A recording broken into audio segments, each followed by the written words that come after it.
আল্লাহ তাআলার কাছে সবচাইতে প্রিয় আমল কোনটি জানলে আপনি অবাক হয়ে যাবেন।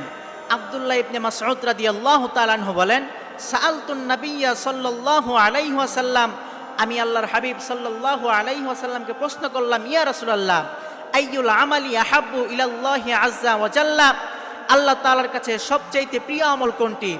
আল্লাহর হাবিব সাল্লাল্লাহু আলাইহি ওয়াসাল্লাম বলেন, আস-সালাতু আলা ওয়াক্তিহা, সময় মতো নামাজ আদায় করা। কুলতু সুম্মা আইয়ুন, এরপর আমি বললাম, ইয়া রাসূলুল্লাহ, তারপর কোনটি?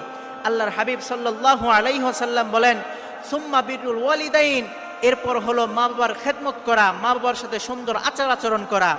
কুলতু সুম্মা আইয়ুন, এরপর আমি আবার প্রশ্ন করলাম, ইয়া রাসূলুল্লাহ, তারপর কোনটি? আল্লাহর হাবিব সাল্লাল্লাহু আলাইহি ওয়াসাল্লাম বলেন, সুম্মাল জিহাদু ফি সাবিলিল্লাহ, এরপর হলো আল্লাহর রাস্তায় জিহাদ করা। সর্বপ্রথম আল্লাহ তাআলার কাছে যে আমলটি পছন্দ সেটি হলো আস-সালাতু আলা ওয়াক্তিহা, সময় মতো নামাজ আদায় করা।